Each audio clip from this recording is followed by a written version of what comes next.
Welcome to the Numerology podcast. I'm your host, Novalee Wilder. I'm a professional numerologist and writer. And in this podcast, we're just going to nerd out, which means we're going to talk names, we're going to talk numbers, numerology, astrology, the connections between the different esoteric fields. We'll do case studies and so much more.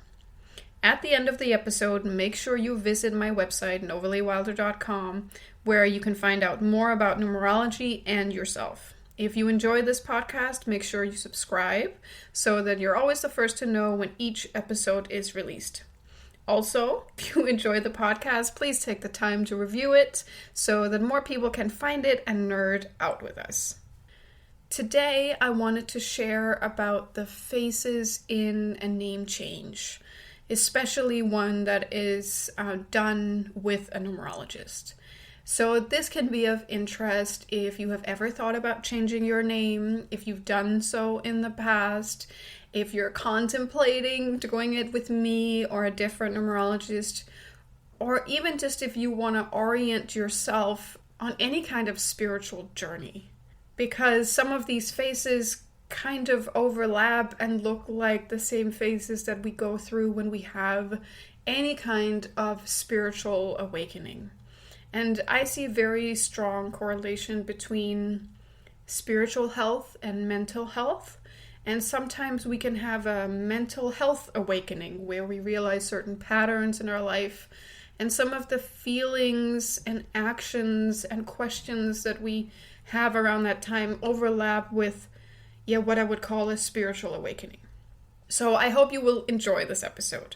And if you have changed your name with my help or someone else's, I just want to say congratulations. That is no small thing. And I will now talk you through the phases that you can kind of expect to experience. And if you know anyone who's changed their name, like this podcast episode will also be a great reference tool. Now, these phases can play out kind of simultaneously or separately. And we kind of keep the rewards and insights from each phase and we build on them through what I call the release. When you get to the third and fourth phase, you will experience what I call the release, and I'll get into that more intensely. Your experience is determined by the name that you are leaving behind, the life lessons in your essence, that's your base numbers. I have a previous episode on the base numbers. If you don't know yours, go back and listen to that. Old vibrations and old patterns, they kind of rise to the surface to lose their grip on your life. With all challenging times, self-care and compassion makes this process easier. So there's 6 phases in the name process, in this name change process. But it's not like we get like a letter in the mail saying, and you have now moved on to the next one. If you feel yourself reflected in certain parts and not in others, that is totally okay. So in the beginning, when you encounter numerology, or even if you're just thinking about changing your name, there is some kind of awakening going on. Even if you think about booking a session, or you're thinking about name vibrations, or you're just thinking about changing your name, you're really inviting in a different mindset. You're starting to question something that many people never, ever question. And you might look up names you like, you might sign up for newsletters from numerologists you like, you might fall down the weird hole of free internet readings. And the thoughts in the foreground of your mind are usually variations on a theme, which goes like, how does this work? Can this be real?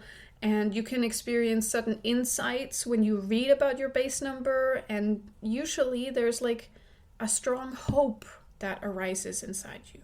And some of the themes in this first phase are fear and doubt, insecurity and hope, determination, strength. And I also see that many people in this very early phase really feel like their surroundings are challenging them, questioning certain personal beliefs that might have nothing to do with numerology or name change. It's like the world realizes, ooh, you're changing, and it's kind of how much are you changing? Testing your boundaries, stating certain things about like, oh, but you usually act this way, or this is who you are, which can be super triggering. And I would say my advice and my focus in this time is like, you've woken up to the fact that the life you're living right now does not feel right, and you feel like changes will have to be made. And this kind of awakening can be painful. Some people stay in this first phase of whatever they're going through because they listen to the fear. And I say tap into your intuition, go towards what feels good. Even if you can't see like a definitive goal, you're just like, I would like to go in this direction. And I'd also say listen to people that lift you up and expand your horizon. Now, if you go ahead with this, then you move on to the next phase that we could call like insights and breakthroughs. Usually if you have a session with a numerologist, you have like a real opening. You start to accept a new truth and you step onto a new path, and energetically this opening is paving the way for expansion on both a conscious and unconscious level. To accept whatever new level, whatever new reality, there has to be a willingness and a receptiveness. And some people never move into the second phase because we can also very consciously say, no, I'm closing down. I'm deciding to stay here. I'm on this path. This is the right path. And we can have a little, I want to call it like a negative self-talk trigger, and like we can disassociate. Sometimes when we are presented with an opportunity and we don't take it, then we disassociate from our intuitive guidance. So we do things to self-soothe and kind of like fill ourselves up so we don't have those emotions or those inclinations. If you've had a name change session, then you've uncovered how your name vibrations have impacted your life and how your life experiences have been bound to those name vibrations, and that can be super overwhelming. So your worldview and your understanding of the interconnectedness of the world will kind of expand. And this experience of a mix between having like butterflies in your stomach and the wind knocked out of you is very normal, because transformation is both empowering and humbling to go through. So there are a lot of themes in the second phase when we decide to like really go through with something. And even if it's not a numerology, like a numerologist who helps you with this, just really being like, okay, I'm going to change my name. And you got to figure out how. And you're going to look at names and you're going to make a new name. You're going to sit with that new name. And that usually like brings up a lot of stuff. We can have shock and grief and anger and frustration and this theme of powerlessness. And there's just always something with our names connected to our parents. So there can also be an element of empowerment or gratitude. And usually the switch is kind of flipped and we really get like an awakened spiritual curiosity, some kind of euphoria of knowing, and like a faith in the future. And I'd say here, protect this knowledge, protect this empowerment. Just share it with people who make your gut and heart feel safe. Sometimes with our family, they don't need to know straight away because their responses can be tricky and triggering. And if you're in the process of finding and changing your name, make sure that process is yours. Do not listen to anyone but yourself. This transformation part, it's so unique, it's so important, and you need to own it. And if you feel the need to find or keep certain names to make other people happy, I would say examine your reasons and thoughts, because your new name needs to spark joy and feel authentic to you. A few other notes here is like, let your mind be blown. Like if you have new insights, if you have dreams, aha moments, meditations where you get visits from your spirit team, or if something that a numerologist says like really makes something click, like I really allow that. Pay attention to that. And also watch how the world is now kind of removing and introducing new concepts, ideas, and maybe even people on your path. When we are in transformation times, people might react. They might comment on you more aggressively since you're moving away from something they're comfortable with. And even if they don't know anything about your desire to change your name, they're kind of mirroring their own fear of change. Now, if you do change your name, then the release, and I'm using a capital T and a capital R in the release here, is inevitable, because when we change our name, we let go of the old name vibrations and we invite in the new. So the release is a natural and inevitable result of a name change. And the majority of a release takes place the first 3 to 12 months after a legal name change. So this is phase 3, and it kind of overlaps into phase 4 because you are simultaneously releasing the old and incorporating the new. Now, if we're talking about kids, then this period is shorter. Maybe if they're younger than 10 years old, I would say only the first 3 to 6 months. If they're teenagers, maybe 6 to 8 months. But the primary release can, in certain cases, take up to 12 months. That's a full year. And this phase is really untangling. This is liberation from old patterns.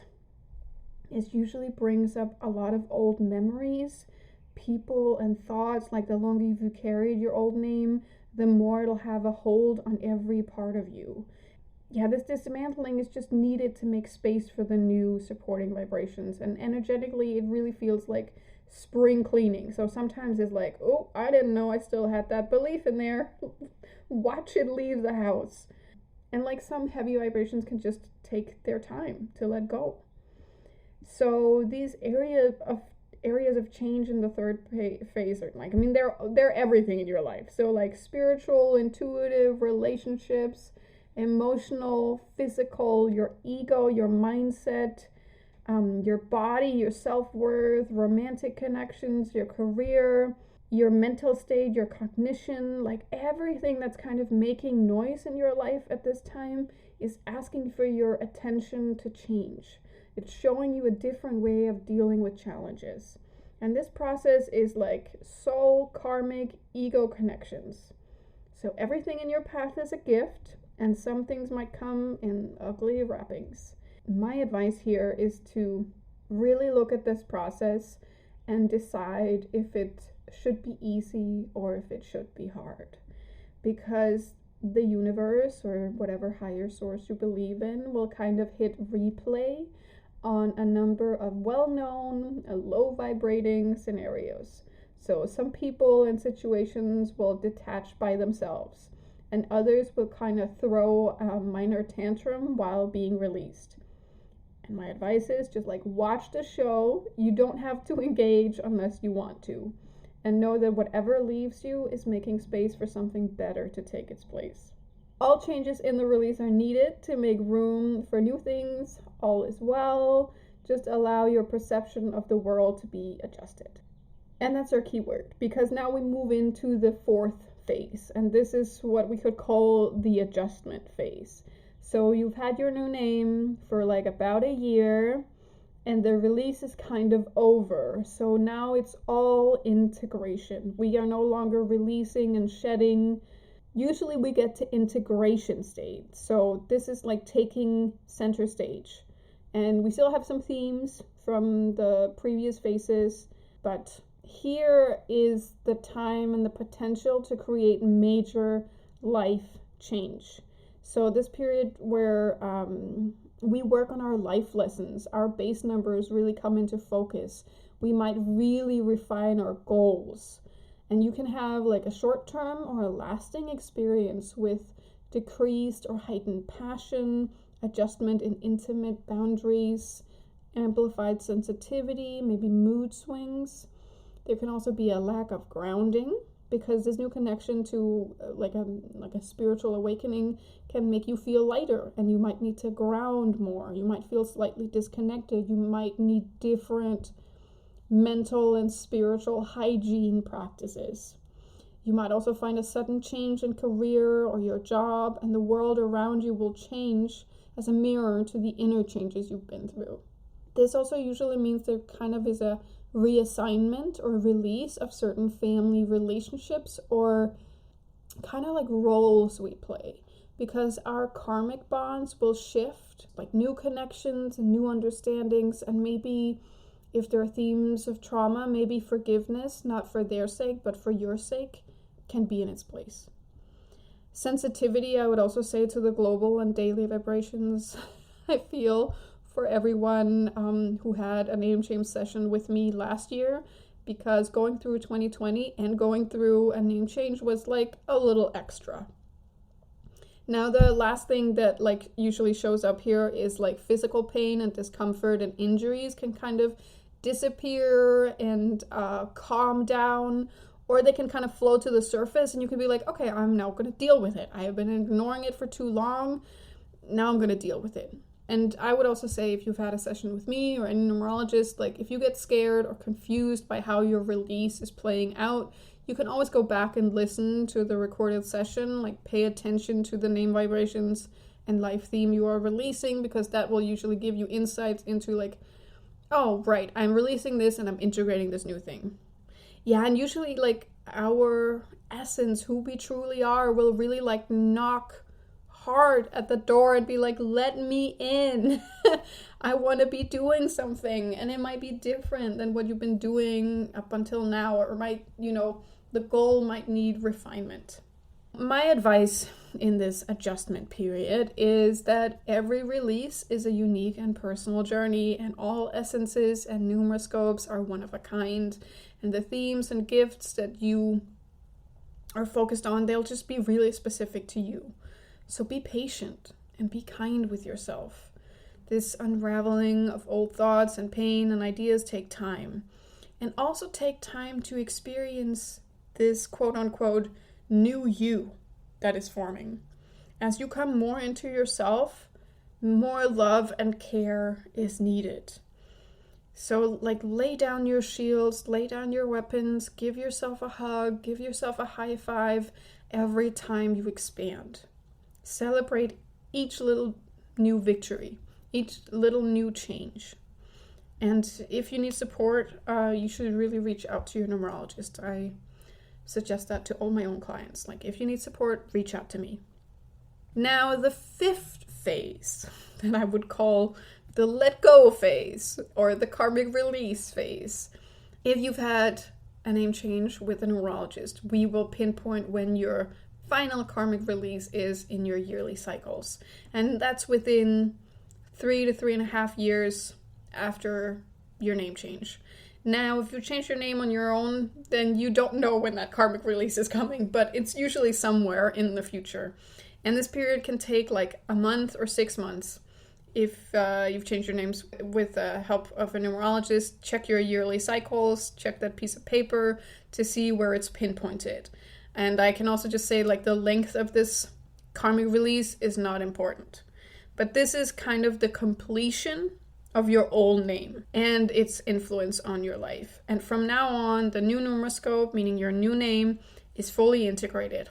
It's all high vibes, or it's all like we're firing on all cylinders here. And as a general rule, you shouldn't make any major life decisions during your karmic release. Don't start new endeavors. Just pay attention to where you are on your path. It could be kind of like a personal Mercury retrograde. And this period is perfect for introspection, reevaluations, self-reflection, self-love practices. I decided to move from New York to LA during this time. I cannot recommend it. Don't be cocky like I was and think, oh, it'll be fine, because that was really challenging. So the themes in this fifth phase, or second to last phase, is really contrasts and conscious learning. There is like a happiness, like joy, trust in the future, and the universe will conspire to make you see you and your path and your growth in a new light. And usually it's a round of amazing and beautiful experiences mixed with some very clear low points. In this period, you might have like a new realization, and you have a deeper understanding of what was I to gain from this old name? What did I learn from it? You might like feel way more open to the world, and also like have this ability to take in more of everything, not have this like, I can't take anymore. Expansion is really a theme. Also, a clear focus on what needs attention in your life. Areas that do not work or that need extra love will kind of present themselves. And one of the good little mantras here is like process, not product. Here, my only advice is to make it a conscious process. You're now in a place where you can see the bigger picture. So spend some time with that. Don't be in a hurry. And this leads us to the final phase, which is the rest of your life. Yeah, for most people, this takes them through the rest of their lives. You're completely released from the karma inherent in your old name. And that does not mean that no other karma is in play, because karma is part of all earthly living. And your name and your birthday, all these numbers are working harmoniously together. So everything in your base number, everything your soul wanted to explore, is going to position you for the greatest possible expansion. You're being supported on all sides. That does not mean there are no challenges. If we are to learn patience, we will not be getting green lights all the time. We will be getting some red lights so we can learn it. But this process of integration and transforming, gathering a deeper understanding of your path in life, that's a lifelong journey. You will integrate and experience the spectrum of your name vibrations all of your life. And the depth and scope of this experience will, of course, also change over time. And for some people, the start of this 6th phase, which usually is, 3 years into the future, leads to a new change, a new name change, or a new adjustment. And the insights and support from their harmonious name puts this process on a higher level of consciousness. So the themes in the 6th phase are new beginnings and more an outer change in how you approach life, where a lot of things have been internal for a long time. And again, consciousness can expand. And there's a deep trust in the world and in the future, and usually a way more balanced sense of what is subconscious in you. And that's kind of what I have to say on the phases.